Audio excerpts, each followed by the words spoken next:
Em relação à correção dos exercícios, vocês preferem o quê? Que eu faça de que maneira?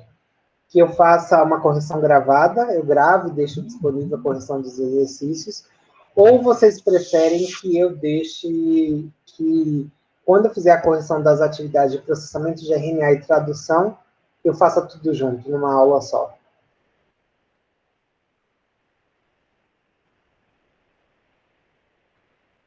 Hoje a gente já é processamento Então, logo depois que houve a transcrição, o processamento daquele RNA. A gente já vai falar disso hoje. Não, não cai na cola, porque esse material tá como processamento de RNAs. Então, não, por mais que com essa parte da transcrição ainda, está como escrito processamento de RNAs que vem para o próximo módulo, o OBS, não está nessa ainda não.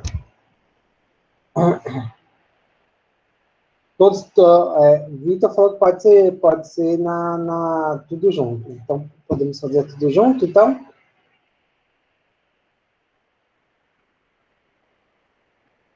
Não, estrutura do RNA foi dada lá na parte de estrutura de DNA, lá no começo, na primeira aula que a gente teve. Lá eu falei de estrutura de DNA, entendeu?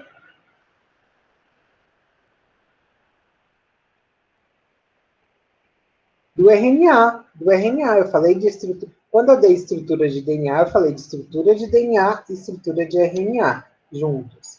E de transcrição foi semana passada. Na primeira aula eu falei de estrutura, na segunda, depois semana passada eu falei de transcrição. Vixe. Então, ficamos acertados para ser tudo junto, então, ok? Bom, deixa eu colocar aqui.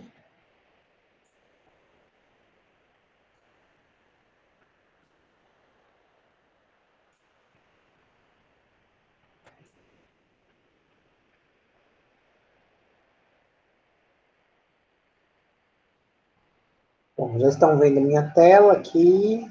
Vamos lá.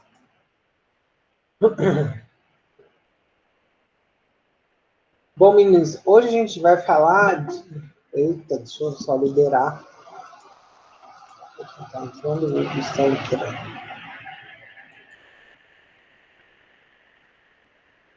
Hoje nós vamos falar de processamento de RNA mensageiro. Então, a gente já falou todo sobre o processo de transcrição na aula passada, como que acontece a conversão da molécula de DNA em uma molécula de RNA, e hoje a gente vai falar do processamento do RNA mensageiro. Por quê? Porque lembra que eu falei para vocês que quando a gente fala de procarioto, o procarioto ele já produz ele tem o DNA, ele produz o RNA, e aquele RNA já é direcionado para a produção de proteína. No entanto, quando a gente fala do eucarioto, dentro do DNA do eucarioto, do RNA primeiro processado, do RNA primário, você tem a presença de introns e exons. E depois desse processo, então, você tem a produção de um RNA mensageiro, e esse RNA mensageiro totalmente processado é que ele é direcionado para o citoplasma para a produção das proteínas. Então, um dos grandes processos que está ligado à transcrição é o processamento do RNA mensageiro que ocorre depois. Então, aquele material vai ser inteiramente processado para que ele se torne um RNA maduro. Para que ele se torne um RNA maduro, esse RNA maduro agora é direcionado para o citoplasma, ele sai da região do núcleo, e ao ele sair da região do núcleo, ele se direciona ao citoplasma, aonde ele vai ser traduzido.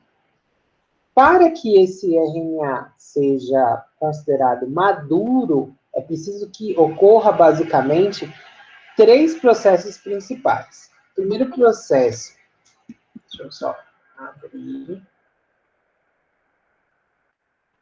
O primeiro processo é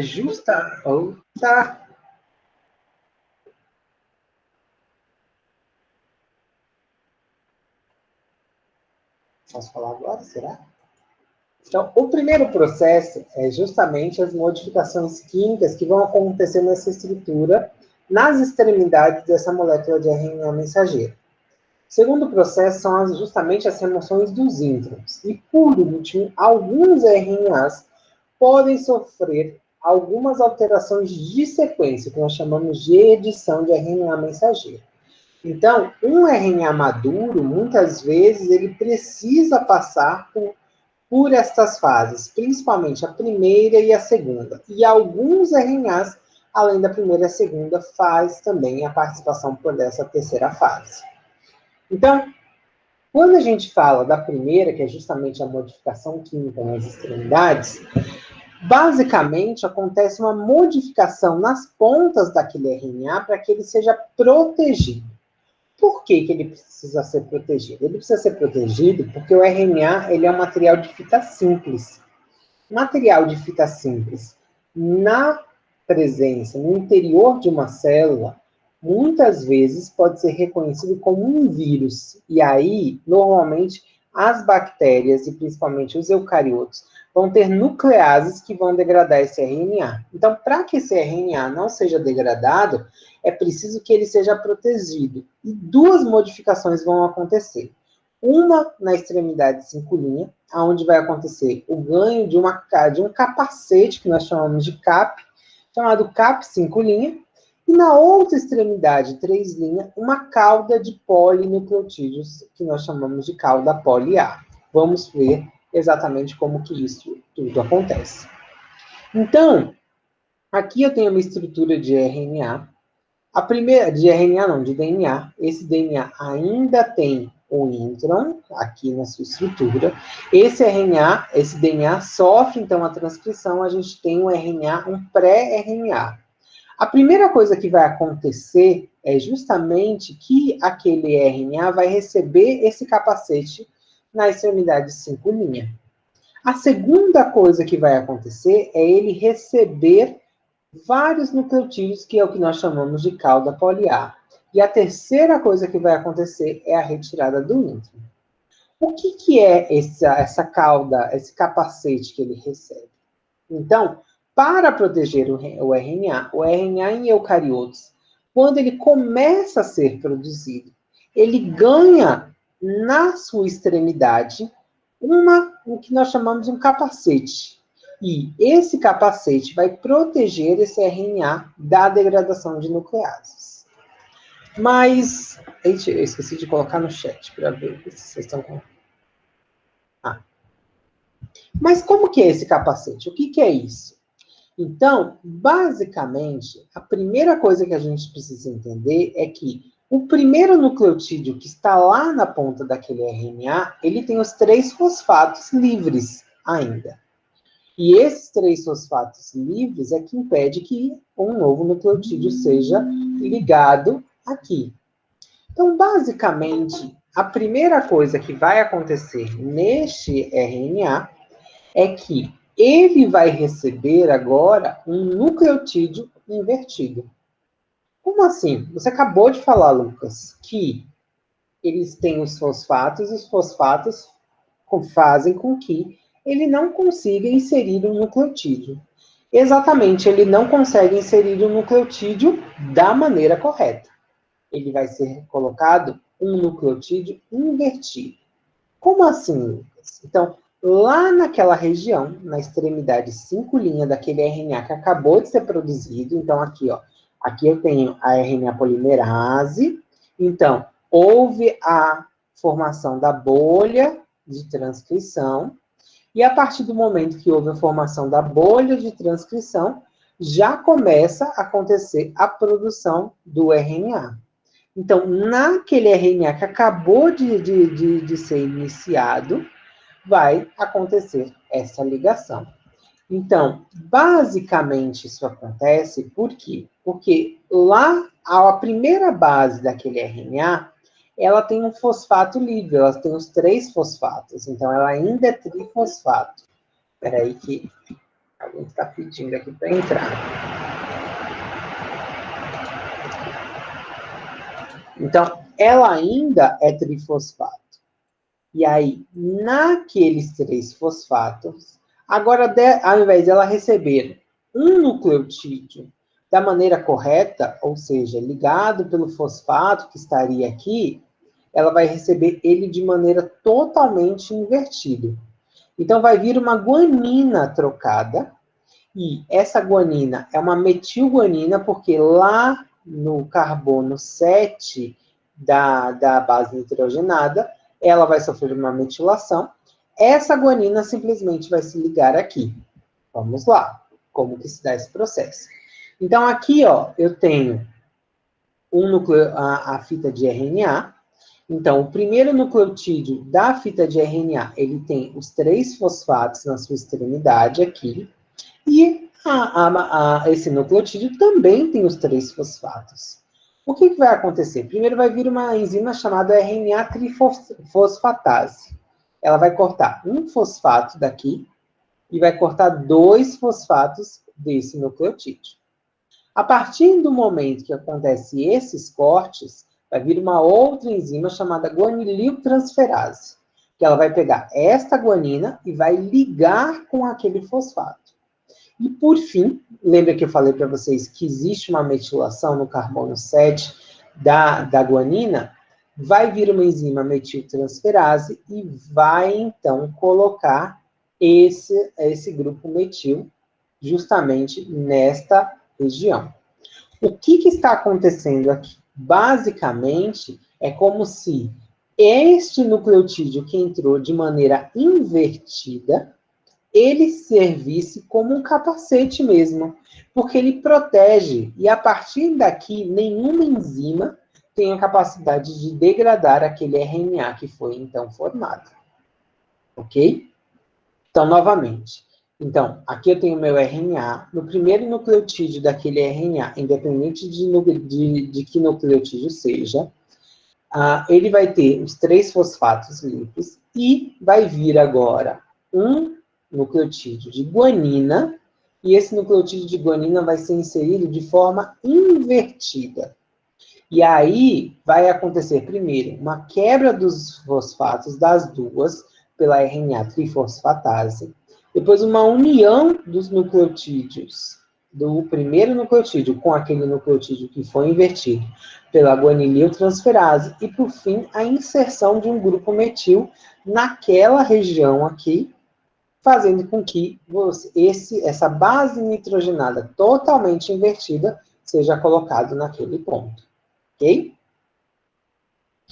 Bom, nós já vimos, então, esta primeira formação. Essa formação, então, do grupo CAP5'. Agora, lembra que eu falei que a segunda modificação é justamente a formação de uma cauda poliar? Vamos, então, ver como que acontece esse processo.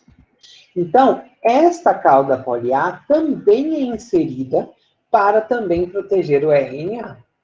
Então, este RNA que já ganhou o CAP5', na sua porção final, ele vai ter esta sequência AA, U, A. Essa sequência é chamada de sinal de poliadenilação. Essa sequência vai servir como base para que, a partir daqui, a enzima que vai fazer a construção da cauda poliar, ela construa. Uma outra sequência que também é muito característica é uma região bastante rica em G e em U. Então, essas duas sequências são sinais para que uma enzima, que é uma endonuclease, ela corte esta região, e a partir daí, uma enzima que é chamada de DNA polimerase poly-A, por que poly-A? Porque ela tem capacidade de inserir somente adenina. Ela vai inserir quase que 250 adeninas naquele material. Então, voltando aqui. Então, aqui eu tenho a minha região, minha região de poliadenilação, que é marcada aqui. E logo depois daquela região vai vir uma enzima, que é a endonuclease, e vai cortar aquele RNA. Então, aquele RNA, então, a porção final é liberada. A partir daí, vai vir agora uma DNA polimerase, chamada de poly-A, e vai inserir diversos nucleotídeos de adenina. Quantos? Mais ou menos de 150 a 200 nucleotídeos, fazendo com que aquele RNA ganhe o que nós chamamos de cauda poly-A, uma cauda com diversos nucleotídeos de adenina. Agora você deve estar perguntando, Lucas, para que isso é feito? A primeira, eu até entendi, parece um capacete porque é invertido e a enzima não consegue agir. Nessa segunda, o que acontece é que você vai ter várias adeninas que não servem para nada.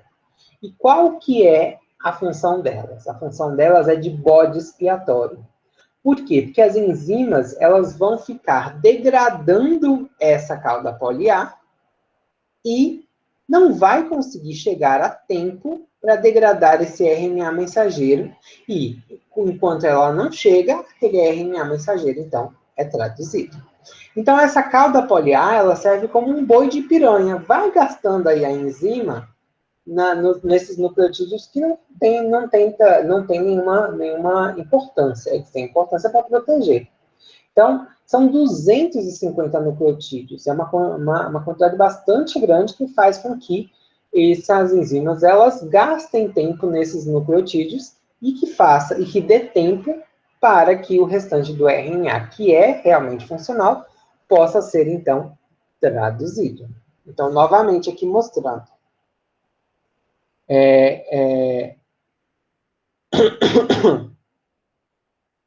Então, logo após a produção do RNA, então aqui eu tenho o DNA, a produção do RNA, esse RNA já tem o Cap5', vai vir uma enzima, vai cortar aquele fragmento final do RNA, e a partir desse fragmento ela vai inserir diversos nucleotídeos de adenina.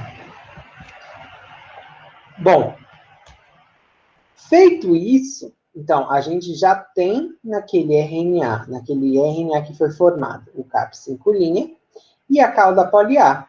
E agora, então, a gente precisa seguir para o restante do processamento desse RNA, que é tirar o quê? Tirar o que não interessa. Vai tirar justamente os introns. E esse processo é o que nós chamamos de splice. Então, o que são os introns? Os introns, eles estão presentes basicamente em eucariotos. Quase nenhum procarioto a apresenta. São raras exceções que podem apresentar a presença de introns. E, da mesma maneira, você pode ter esses introns em bacteriófagos, mitocôndrias e cloroplastos.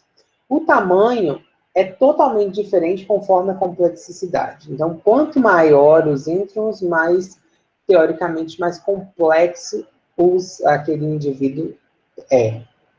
Então, todos os genes, eles contêm esses introns, independente do gene que for, seja ele de RNA, mensageiro, transportador, RNA ribossomal. Normalmente, um intron ele vai ter de 200 a 50 mil nucleotídeos na sua região.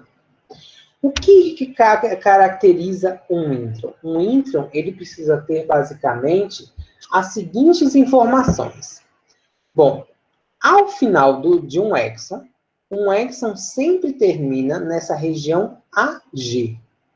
E ele sempre começa em 1G. Então, o que sinaliza para a gente que existe exons terminando e introns começando, é justamente o final de um exon, que normalmente é um AG, e o começo de um intron, que normalmente é um G, um U, um A, um G, um A, um G e um U. E o intron sempre termina em A, G, e o exon sempre começa em G.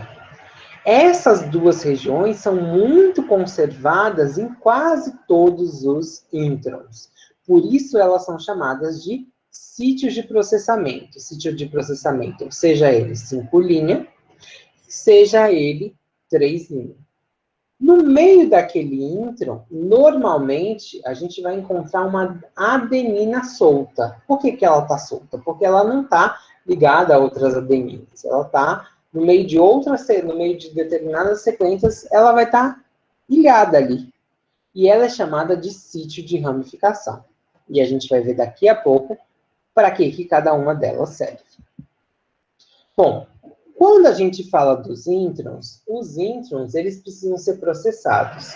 E, normalmente, o processamento desses introns depende de que tipo de material de RNA que é.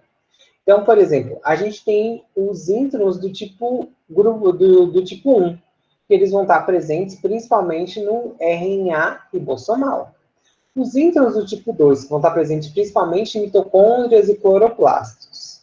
E esses dois introns, eles fazem o que nós chamamos de autorrecomposição, que eu já vou explicar mais para frente o que significa. É uma maneira que ele faz de ele mesmo, por si só, independente de outras enzimas, fazer esse papel de retirada.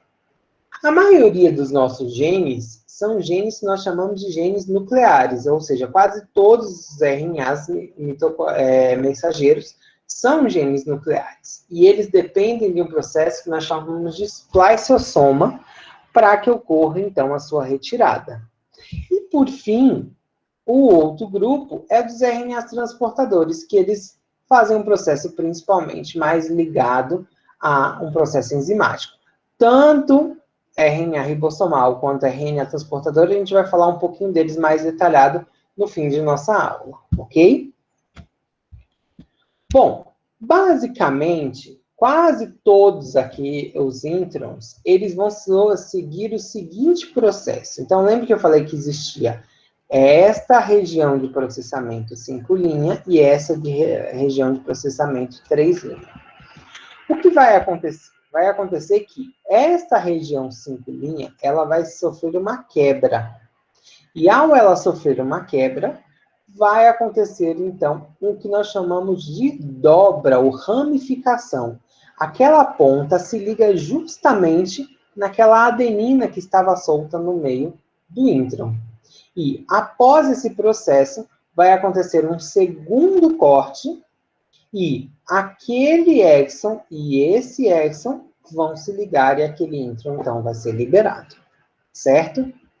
Bom, o que é esse spliceossoma que eu falei para vocês? O spliceossoma é um conjunto de proteínas que vão estar ligados justamente a esse processo, que é o splicing. Esse processo de retirada dos introns é o que nós chamamos de splice. E spliceossomas é o conjunto de proteínas que vão estar ligadas a este processo. Ok? Então, espera aí.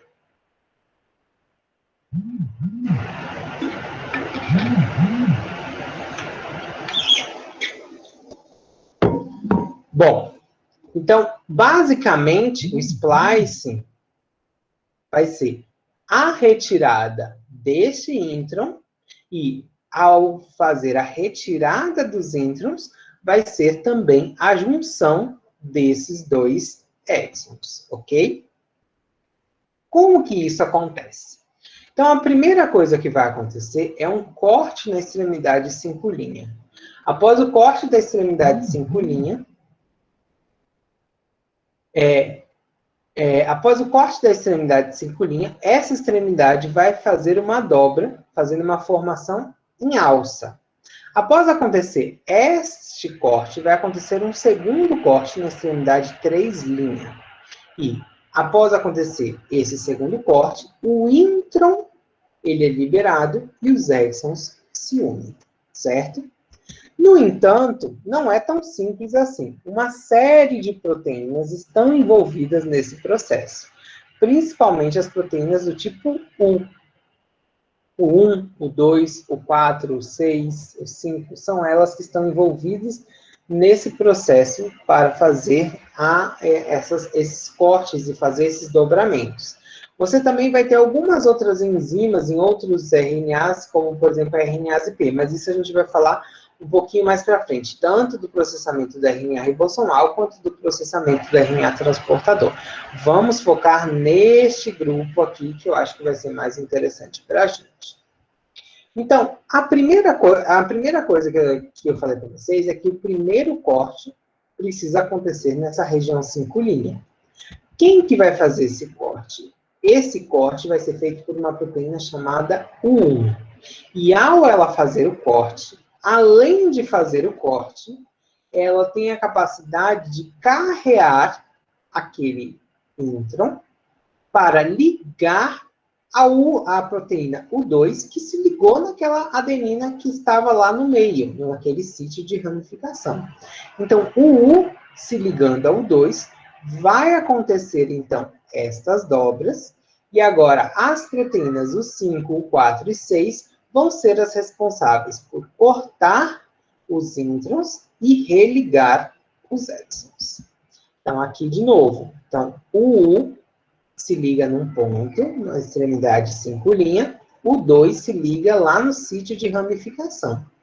Após, então, esse reconhecimento, acontece o corte, e após esse corte ocorre a dobra, e após, então, a dobra, as proteínas, o 4, o 6 e o 5, vão cortar o que for necessário cortar e vão religar, então, os exons que forem, então, formados aqui. E o intron, então, ele é liberado, ok? Vou mostrar para vocês uma animação. Então, peraí, deixa eu achar aqui a animaçãozinha. Vai estar lá embaixo, normalmente. Aqui, Splice.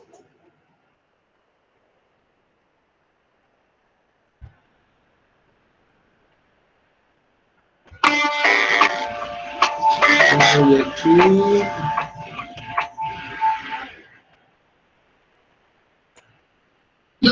Deixa eu só adiantar um pouquinho, que ele vai explicar o que eu quero aqui. Então, aqui ele já começa a explicar que o RNA ele é formado de introns e exons, que tem o spliceossomas. Então, o que acontece? Ele está mostrando justamente o que sinaliza um intron. Então, no final do exon tem a região GU, que sinaliza o começo do intron. No meio, você vai ter a adenina, que é a região de adenilação. E o final do intron, você vai ter aquele AG. Então, essas regiões são fundamentais para que aconteça o processo do splice. Então, a primeira coisa que você tem é o 1 se ligando lá na região 5'. E aí você tem agora o 1 se ligando ao 2 para que o 2 se ligue lá no ponto de ramificação. A partir daí, você vai ter recrutamento de o 4, o 6 e o 5, que vão quebrar as duas extremidades, liberando, então, o intron e ligando agora os dois exons. Aqui.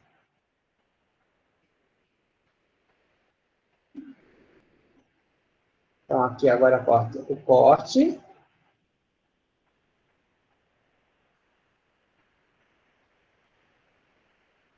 E agora você vai ter novo corte, nova religação. Aí, ó, os exons estão sendo ligados e o intron, então, ele é liberado daquele RNA.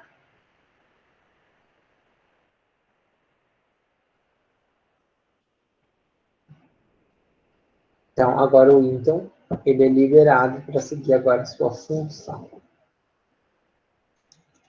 Entendido isso, meninos? Ficou fácil? Simples? Sim ou não?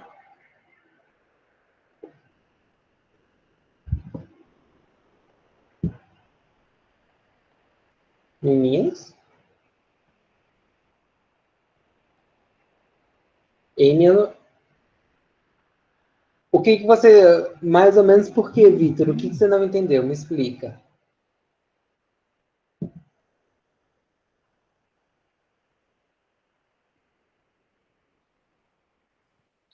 Professor, Ah, teria como passar de novo? Ficou difícil para mim de o vídeo? visualizar. É. Tá, passo sim, peraí, deixa eu voltar aqui.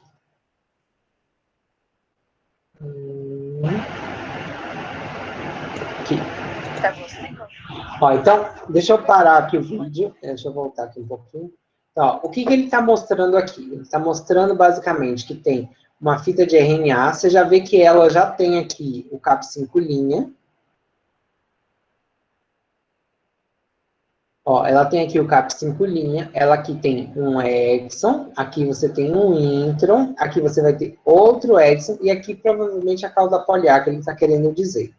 Então, a primeira coisa que vai acontecer é o reconhecimento dessas regiões. Então, aqui ele mostrando que é cada uma das coisas, mostrando a marcação de GU, que é a marcação que diz que vai começar um intron, a região de adenilação, que é o A, e lá no final o AG, que é a região que mostra que está terminando o intron. Então, aqui, ele disse que aquelas letras que começam, que definem o começo e o fim do intron. A partir daí, você vai ter a primeira proteína, que é a U1. Então, o 1, ela vai se ligar neste ponto. Após o 1 se ligar nesse ponto, vai vir agora o 2. O 2 reconhece o 1 e faz com que agora ocorra a dobra do RNA. Após acontecer a dobra do RNA, então, nos seus devidos pontos, a primeira coisa que vai acontecer agora é o recrutamento de duas outras proteínas, o 6 e o 4, que elas são duas proteínas que é uma só, e a outra que é o 5. E elas basicamente vão fazer o seguinte, elas vão ligar esse RNA e vão fazer os cortes dos introns, do intron, nas duas pontas, e ligar os dois exons. Então, aqui vamos lá. Então, ó, chegou as outras enzimas. Aí, agora, vai chegar a energia para esse processo, que vai fazer com que ocorra, aqui, ó, o corte vai acontecer aqui. Então, vai acontecer agora o primeiro corte, aí se liga nesse ponto. E vai acontecer agora o segundo corte. Então, acontece o segundo corte aqui. Os exons que estão aqui, eles são ligados. E o intron, que é o de azul, então, ele é liberado. Com isso, ó, essa parte, o intron é liberado. E o exon agora, você tem o RNA maduro somente com o exon. Entendido? Ficou mais fácil, Vitor? Ficou mais fácil. É Manuel que tá falando, eu consegui entender agora. Ah, então tá. Então, Manuel, então tranquilo. Deixa eu tirar aqui. Esse mesmo vídeo também vai ficar lá no Classroom. Eu vou postar ele também, viu? Então, vocês podem olhar quantas vezes vocês quiserem. Bom, este é o esquema clássico do que nós chamamos de splicing, de retirada dos introns. A maioria dos RNAs mensageiros sofre esse tipo de splice. Mas você pode ter outros RNAs, como principalmente RNA ribossomal, que pode sofrer splicing do tipo grupo 1. O que é esse splicing do tipo grupo 1? Basicamente, a adenina, que está nesta região, ela vai ter uma capacidade de ser ativa, não ativa, mas um ponto de ativação por uma guanina. A própria guanina solta do RNA, vai ter a capacidade de quebrar esta adenina que estava aqui e fazer com que esta região do intron se solte e os introns e os exons se liguem. Então, voltando. Basicamente, isso acontece praticamente em alguns RNAs ribossomais. Então, foi uma capacidade que a gente viu que alguns nucleotídeos de RNA são extremamente ativos. Então, um deles foi a guanina. Foi visto que a guanina, quando ela está solta, ela pode agir sobre uma adenina que está no início de um intron, fazendo com que esse intron seja, então, removido e os exons se auto-liguem, formando um exon 1. A mesma coisa pode acontecer com uma adenina, mas agora em alguns RNAs mitocondriais. Então, da mesma maneira que na outra a guanina agiu ali, aqui uma adenina ela pode fazer a mesma coisa para a retirada dos introns. Então, é como que aqui, nesse ponto, quem agisse fosse uma guanina, aqui no caso dos RNAs ribossomais, e nesse outro ponto fosse uma adenina. Simplesmente, pela ação do nucleotídeo, ela vai ter a capacidade de retirar o intron e aqueles exons, eles se auto-religam. Não vai precisar de uma maquinaria, como acontece nos RNAs mensageiros. Entenderam? É assim, é uma coisa muito simples. Na verdade, não é que é muito simples, é que não é muito bem esclarecido como que isso realmente funciona. Então, a gente sabe que para um grupo você vai ter uma guanina ativa, para outro grupo você vai ter uma adenina ativa, fazendo com que ocorra a retirada do intron e a junção do exon. Exatamente. A gente chama, inclusive, dessa maneira, Manuel. Então, é um splice do tipo pé e é um splice do tipo mão. Porque as dobras que desses introns fazem, parece um pé, e desse grupo aqui. E as dobras que esse intron faz, parece uma mão. E aí sai como se fosse um pé e uma mão. Então, a gente chama de splice do tipo pé, splice do tipo mão. Bom, no entanto, durante esse processo, podem acontecer erros de splicing. Então, erros de splicing são muito comuns em algumas mutações. Então, ao invés de você retirar o splicing, então, por exemplo, eu tenho aqui, nesse RNA, eu tenho o exon 1, o exon 2 e o exon 3. Houve um splice errado, onde o exon 2 é retirado também. E aí você fica somente com uma proteína com exon 1 e exon 2. Opa, exon 1 e exon 3. E isso pode levar a uma formação de uma proteína totalmente errada. Da mesma maneira, você pode ter retiradas ao invés de você retirar só o intron, você levar uma porção de um exon também. E aí você tem a formação do que nós chamamos de proteínas crípticas, que são proteínas incompletas, porque elas têm perda de porções dentro dos exons aqui. Mas, muitas vezes, esses erros são extremamente benéficos. Porque existe um fenômeno chamado splice alternativo. Como, por exemplo, nós temos quase 30 mil genes. No entanto, a gente vai ter uma capacidade de produção de proteína de 90 mil proteínas. Ou seja, pela conta não está batendo. O que leva justamente à formação dessas proteínas diferentes é muitas vezes o próprio splice. Então, por exemplo, aqui, olha, eu tenho um pré-RNA que foi formado, e esse pré-RNA tem, basicamente, esse intron, este intron, este intron e este intron. Desculpa, esse exon, esse exon, esse exon e este exon. Vamos dizer que houve um splice e, basicamente, naquele meu RNA maduro, veio todos os exons que estavam aqui. Essa proteína que foi formada vai ter uma função X. E pode acontecer de, neste caminho, ser retirado um exon e o RNA mensageiro resultante vem somente com este e este. E não vai dar uma proteína defeituosa. Vai dar, sim, uma proteína que tem uma outra função. Então, foi desta maneira que a gente viu que a gente tem uma capacidade muito maior de produzir proteínas do que a gente tem genes. Um dos grandes exemplos é a tropomiosina no músculo. Dependendo do tipo de músculo, a gente vai ter uma tropomiosina totalmente diferente. Por exemplo, no músculo estriado, basicamente, a gente vai ter essa tropomiosina com alguns exons. Agora, já no músculo liso, os exons que foram...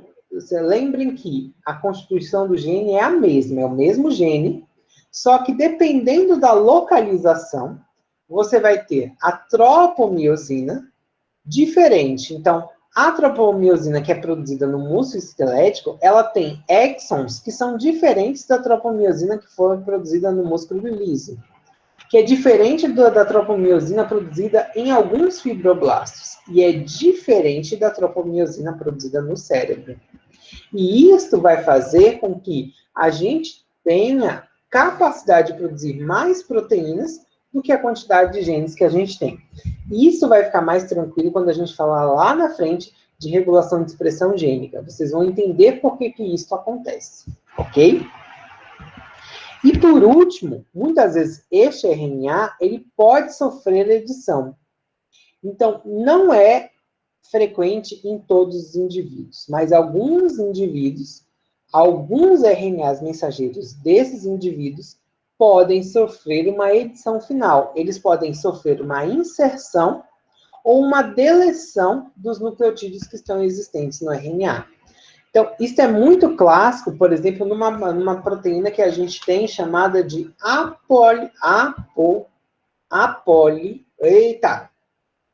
apolipoproteína B humana, que essa apolipo, ela muitas vezes, quando está no fígado, ela está, por exemplo, na sua constituição quase final, ela apresenta uma citosina, uma adenina e uma timina. No entanto, essa mesma proteína apresenta função totalmente diferente nas células intestinais. Enquanto na célula hepática, ela vai ter uma função muito ligada à depuração de nutrientes, de toxicidade. Lá nas células intestinais, ela vai estar muito ligada ao processo da absorção de nutrientes. Então, ela, quando está na região intestinal, ela tem essa outra função, porque ela sofre uma edição. Ao invés de ser um CAA, ela sofre uma edição para que vire um UAA. E aí, por exemplo, ela tem um tamanho totalmente menor. Enquanto ela está lá no fígado, ela tem um tamanho de 4.563 aminoácidos. Lá no intestino, são só 2.153. Por quê? Porque provavelmente existe um códon de parada que faz com que a proteína fique pela metade. Então, é a mesma proteína em locais diferentes, com funções totalmente diferentes.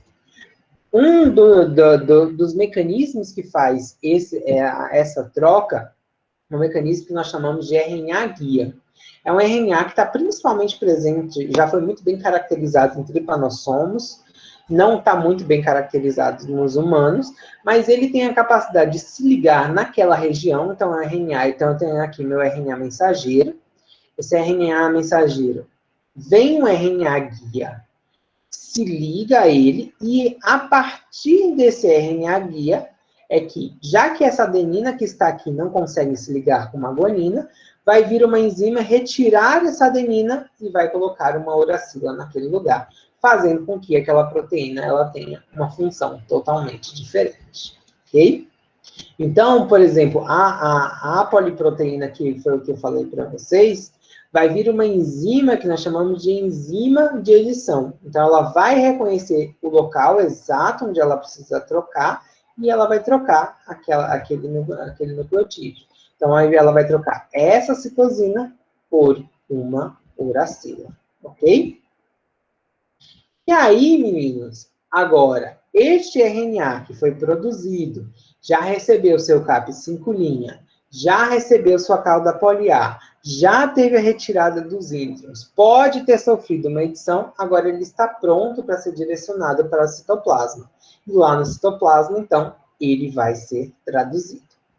Então, agora, uma série de proteínas, por exemplo, proteínas reconhecedoras de CAP5', proteínas reconhecedoras de cauda poliar e proteínas reconhecedoras de splicing se ligam àquele RNA e agora aquele RNA é direcionado para o citoplasma. As proteínas dos poros, elas checam se todas essas proteínas estão lá e pela presença de todas essas proteínas, então aquele RNA ele é direcionado para o citoplasma, agora sendo ele reconhecido pelas enzimas que vão fazer o processo de tradução e ele direcionado direto para fazer a tradução.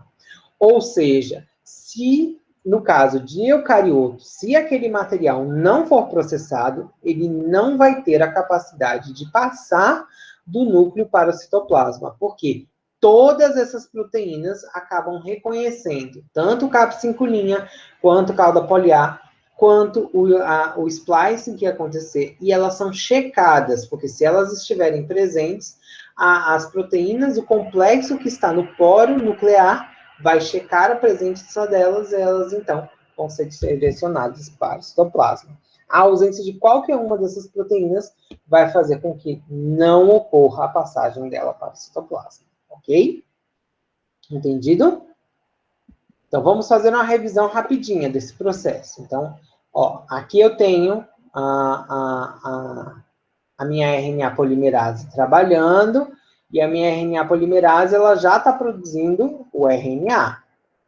A partir do momento que ela começa a produzir o RNA, naquele local, desculpa, ela está aqui produzindo o RNA é essa fita vermelhinha que ela está produzindo.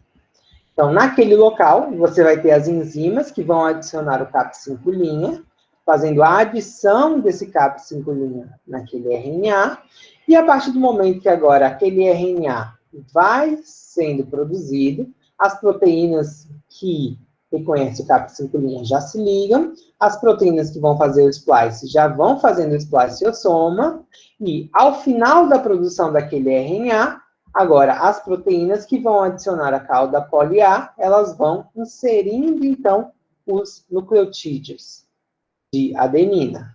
Então, esse RNA agora, com CAP5', com o seu splicing todo feito, com a inserção da cauda poli-A, agora, elas são direcionadas para o citoplasma, passam pelo poro nuclear, e agora, lá no citoplasma, elas vão ser reconhecidas por outras proteínas que vão fazer, então, o processo da tradução.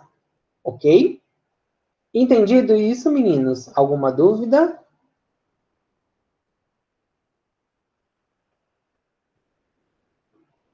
Sim? Não? Ok. Leonardo está tranquilo? Os outros estão tranquilos? Peraí, Leonardo falou sim, Denilson falou não. Sim é que está tranquilo para Leonardo, Denilson é que não está tranquilo para você ou não teve nenhum problema? Não tem nenhuma dúvida, não. Ah, entendi. É porque um fala assim, outro fala não. Eu fiquei... Então, beleza. Então, desta maneira, a gente tem já muito bem definido como o RNA mensageiro, então, é processado. Agora, vamos para os outros RNAs. Quais RNAs? Principalmente, RNA ribossomal e RNA ribossomal e RNA transportador. Então, como que eles, então, são produzidos e são, então, como que eles são traduzidos e como que eles são adquirem a sua função ativa. Bom, vamos falar do RNA ribossômico. Então, o RNA ribossômico, ele é caracterizado principalmente pelo que a gente chama de análise de sedimentação. Então, o que é isso? Então, o ribossomo, quando a gente fala principalmente de um ribossomo de eucariotos, de procariotos, ele é um ribossomo que nós chamamos de ribossomo 70S. Então, ele é por inteiro, e ele é subdividido basicamente em duas subunidades, a unidade 50S e subunidade 30S. Basicamente, essas subunidades é que vão dar a formação e a importância do ribossomo em suas funções, que a gente vai ver mais delas quando a gente falar da tradução.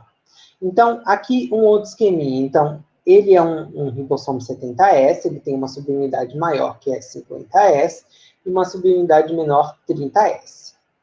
O que é importante a gente saber? Que a 50S ela é formada por duas subunidades, que é a subunidade 25S e 5S, e mais 34 poliproteínas.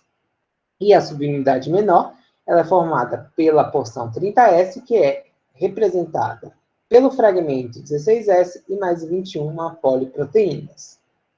Basicamente, o ribossomo nada mais é do que um conjunto que mistura tanto RNA quanto proteína para dar um arcabouço. E esse arcabouço vai servir como única finalidade permitir que dentro dele aconteça as reações necessárias para a produção das proteínas. Então, que é a reação de reconhecer o RNA mensageiro, trazer o RNA transportador e começar a formar a fita de proteína.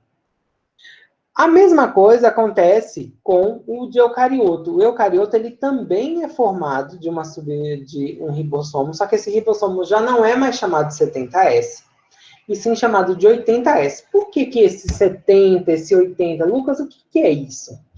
Basicamente, o S é o coeficiente de sedimentação.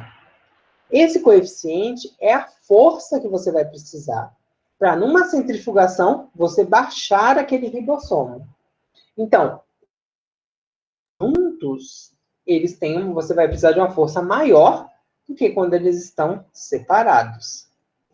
A grande questão é, teoricamente, se eles separados 60S, 40S, se você somasse, daria 100S. Mas quando eles estão juntos, você precisa de uma força um pouquinho menor do que a soma dos dois.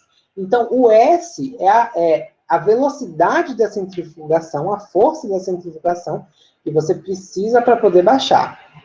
Você deve... Lucas, você já baixou alguma vez ribossomo? Nunca precisei baixar ribossomo, então não sei como, na prática, como tudo isso funciona.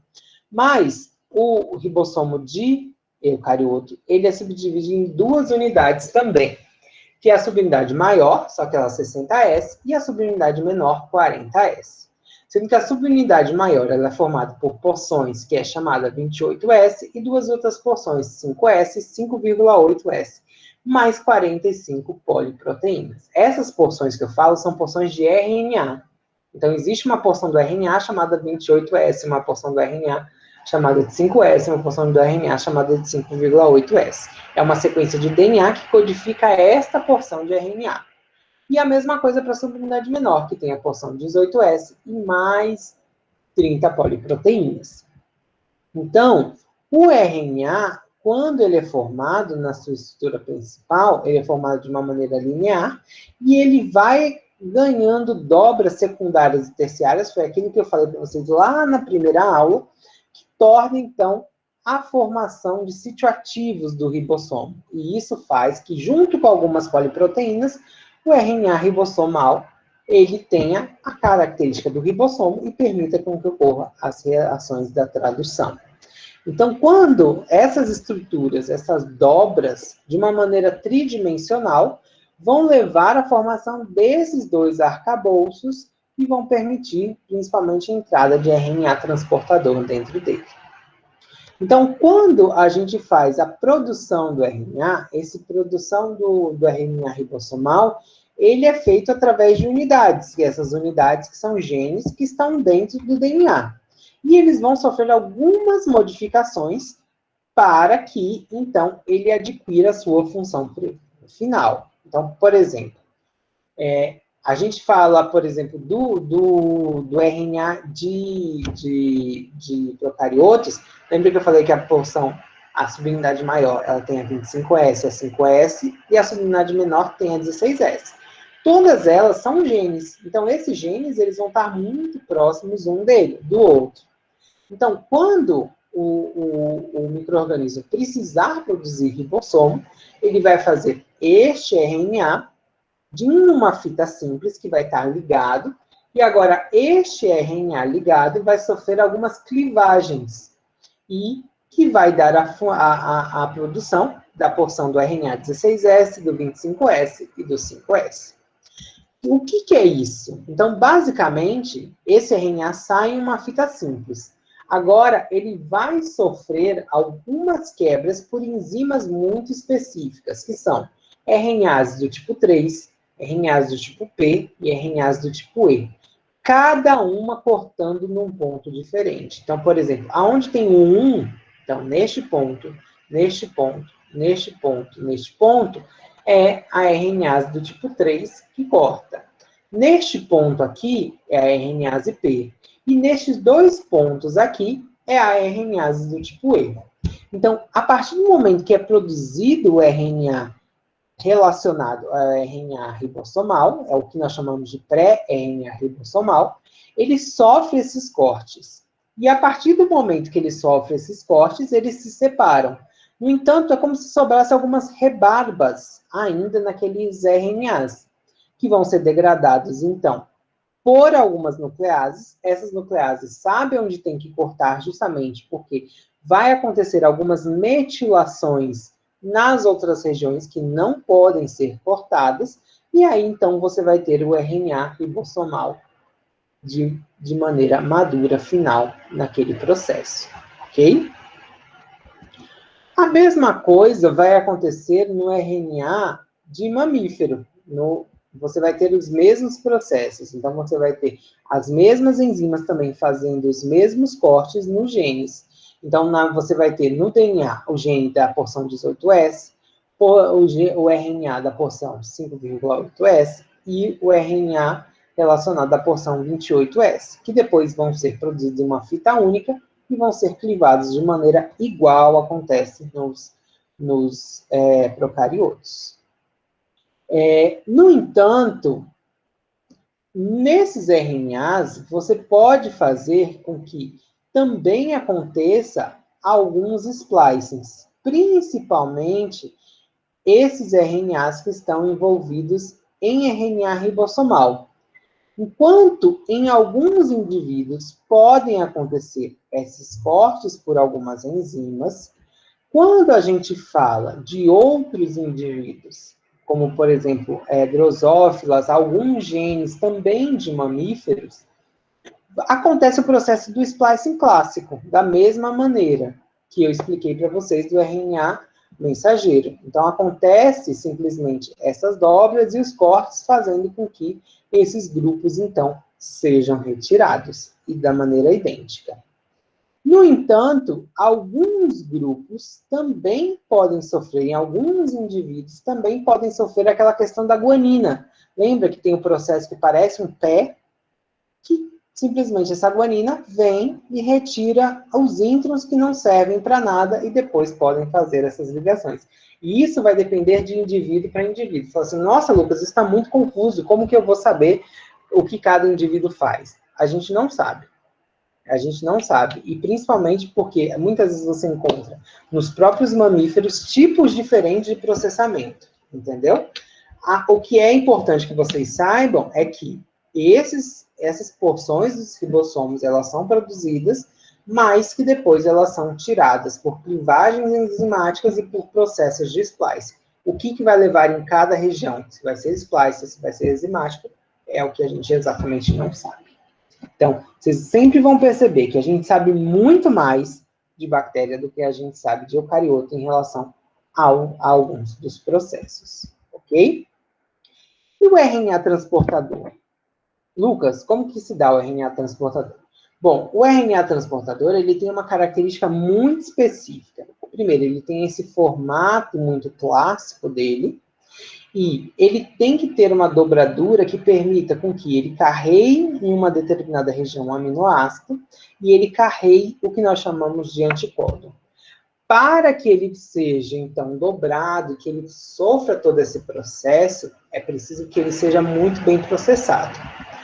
Bom, por quê? Porque a gente sabe, aqui é um RNA transportador desenhado, não da maneira mais bonitinha, mas desenhado, que o RNA transportador, ele carrega o aminoácido. Então, a função dele principal é justamente reconhecer o RNA mensageiro, para que, a partir do momento desse reconhecimento, ele carregue o aminoácido, ok? Bom, como eu falei para vocês, o RNA transportador, ele tem uma estrutura muito característica dele, que é formado por braços, arms eu já ia falar o inglês, por braços. Então, nós temos 3 braços muito característicos, que é o braço D, o braço TC e o braço anticódon. E você vai ter, em uma outra região, o braço que nós chamamos de braço aminoácido, que é onde ele se liga ao aminoácido. Como que ele se liga ao aminoácido é o assunto que a gente vai ver na próxima aula. E a região onde existe o códon. Então, para que isso tudo aconteça, você precisa de uma série de modificações para que ele adquira essa forma de alças e leve à formação do que a gente chama de um produto final em forma de trevo. Então, a estrutura final dele é uma estrutura que vai levar, então, que ele reconheça muito bem o códon pelo anticódon e que, nesta região, leve à formação do aminoácido. Agora, como que isso, então, é formado? Então, aqui de novo, como o RNA transportador, conhecendo o códon e o anticódon, então, aqui ele reconhece. Essa leitura eu vou falar muito mais detalhado para vocês na próxima aula. Então, para que a gente entenda como que acontece esse processo, a gente precisa entender essa enzima RNAP que está envolvida nesse processo do processamento do RNA transportador. Então, basicamente, a maioria dos indivíduos, seja ele procarioto ou eucarioto, ele vai ter uma série de genes repetidos de RNA transportador, um na frente do outro. Então, lá no DNA, a gente vai ter vários genes de RNA transportador. E esses genes vão ser transcritos em uma única fita. Então, ele é produzido aqui, aquele transcrito primário, RNA primário. E a primeira coisa que vai acontecer é que este RNA, por si só, ele já vai levar à formação das dobras e à formação da estrutura em trevo. A partir daqui, agora, este RNA tem a capacidade de ser processado pela RNase P. Então, vai vir primeiro a RNase P e vai cortar no sentido 5' e depois vai vir a RNase D e vai cortar no sentido 3'. A partir daí, vai vir uma enzima que a gente vai falar mais para frente, com mais detalhe, como que é esse papel dela, que é uma enzima chamada nucleotidiltransferase, e ela vai inserir essa porção final chamada de CCA, que é uma porção que nós chamamos de sítio aminocil, que vai ser um sítio que vai permitir que o aminoácido se ligue neste ponto. Então, voltando, o RNA, você vai ter várias cópias em uma única porção, de um único, como se fosse um operão. Esse RNA, então, ele é produzido de uma maneira linear.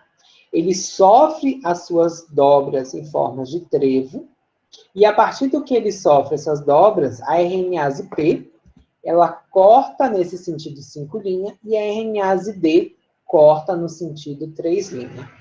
A partir do momento que esses trevos são soltos, você vai ter a nucleotidiltransferase, que vai incorporar nesta região 3' os nucleotídeos CCA, e esses nucleotídeos CCA vão permitir com que aquele RNA transportador receba um aminoácido. E isso a gente vai ver na próxima aula, como que isso acontece, ok? Então, muitas vezes esses RNAs, eles podem sofrer diversas modificações. Então, os cortes, que vão permitir que aconteça, então, a ligação final da região CCA, mas ele pode também sofrer cortes e adições para que ele também tenha o seu sítio anticódon formado. E nesta região, ele pode sofrer alguns cortes para que ele perca regiões intermediárias, como se fosse um intron que tivesse dentro dele, para que ele, então, receba a sua função final. Além disso, o próprio RNA transportador, ele pode sofrer metilações, ele pode sofrer arranjos de base, então trocas de base. Então, por exemplo, aqui, essa troca de base, por exemplo, aqui é uma guanina, essa guanina, quando ela sofre um arranjo, ela vira uma pseudouridina. Então, ela, ao invés de se comportar como uma guanina, ela vai se comportar como uma uracila. E ela vai permitir que, ao invés de se ligar aqui uma citosina, no códon, vai se ligar, então, uma adenina. Ela pode também sofrer uma outra saturação, onde ela vira também uma oh, meu Deus, dihidrouridina. O que é a dihidrouridina? A dihidrouridina, ela deixa de ser uma adenina e passa a ser uma uracila. E aí também muda o sítio de ligação dela. Ela pode sofrer também desaminação, como, por exemplo, ela virar uma inosina. E uma inosina, ela vai ter capacidade de ligar com qualquer um códon. Ela pode ter substituição, e aí virar, por exemplo, também uma tiouridina. Oh, meu Deus, trava-língua. E também, da mesma maneira, se tornar uma uracila. Então, pode-se sofrer modificações nestas regiões, principalmente essas regiões finais, fazendo com que, agora, esta região do anticódon mude para que esse RNA transportador consiga se ligar a mais códons para reconhecer mais aminoácidos. E vocês vão ver na próxima aula que isso tem um impacto muito grande no que a gente chama de código genético, que é o assunto, então, da nossa próxima aula. Da mesma maneira, ele pode receber grupos complexos, e aí ele se torna uma queosina. Uma queosina é como se fosse uma adenina modificada que também tem ligação com todos os nucleotídeos, que não só a uracila. Entendeu? Então, basicamente, são todas essas modificações que acontecem, tanto no RNA mensageiro, tanto no RNA ribossomal, quanto no RNA transportador, para que eles se tornem aptos para que ocorra, então, o processo da tradução. Entendido, meninos? Tranquilo? Alguma dúvida? Para mim, tranquilo, professor. Então, perfeito. Meninos, na semana que vem, eu vou ter que fazer uma viagem com o professor Guilherme. A gente vai viajar justamente na segunda para resolver umas coisas de trabalho. E tanto segunda quanto na terça-feira, eu vou gravar as aulas, tanto de código genético quanto de tradução.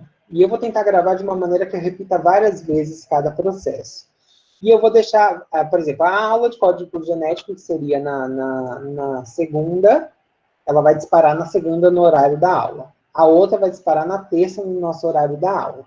Eu vou querer que vocês façam o seguinte: vocês assistam a aula, e se vocês tiverem algumas dúvidas, vocês vão comentando lá na aula, que aí eu faço um terceiro vídeo explicando o que vocês tiveram de dúvidas, entendeu?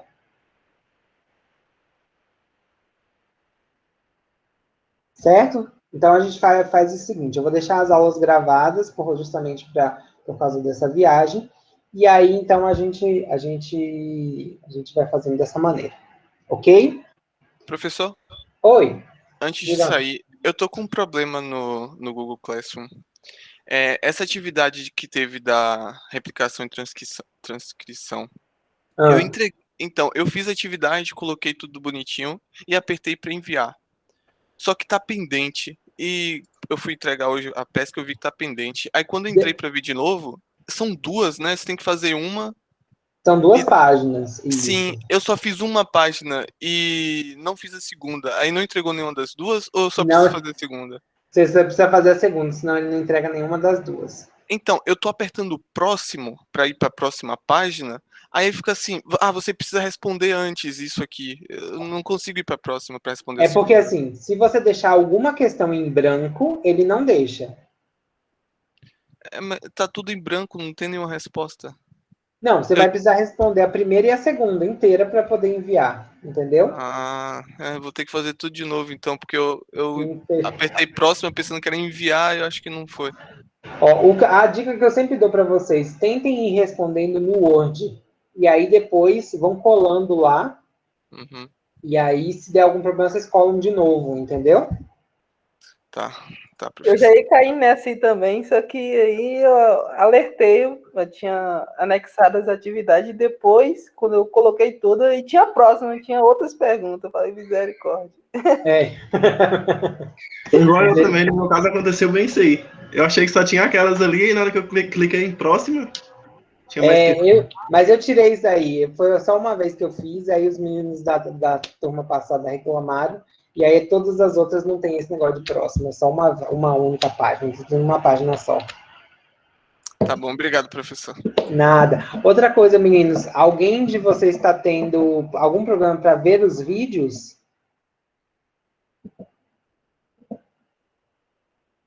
O senhor quer dizer as aulas ou o vídeo que o senhor... Isso, as aulas. Não, sem problema nenhum. Tá. É só porque, assim, na turma de engenharia genética, tinha duas alunas que estavam com problema, e aí eu não sabia explicar o que estava acontecendo. Mas aí, Emily, ela falou que, por exemplo, se alguém tiver algum problema, tem que ir nas configurações e desabilitar os cookies, ou aceitar, sei lá, tirar todos os cookies que estão bloqueando, e aí você desativando eles, você consegue ver os vídeos normais. É só mais falando se alguém tiver algum dos problemas, ok? Então, meninos, como vocês falaram, eu vou deixar, então, ao invés de gravar a resposta da atividade, quando a gente corrigir a atividade de tradução, de processamento de RNA, eu já corrijo a atividade passada, que era a de ontem. Só que aí, como eu não estava bem, a gente não fez a correção. Então, na outra aula, a gente faz a correção de tudo junto. Então, novamente lembrando, semana que vem eu vou deixar as aulas gravadas, então vocês assistam as aulas, se tiverem alguma dúvida em algum processo, vocês coloquem no comentário que eu faço um outro vídeo explicando para vocês, tá bom? Então, gente, boa semana para vocês, até semana que vem no gravado. A semana que vem vocês vão só falar comigo através do robô.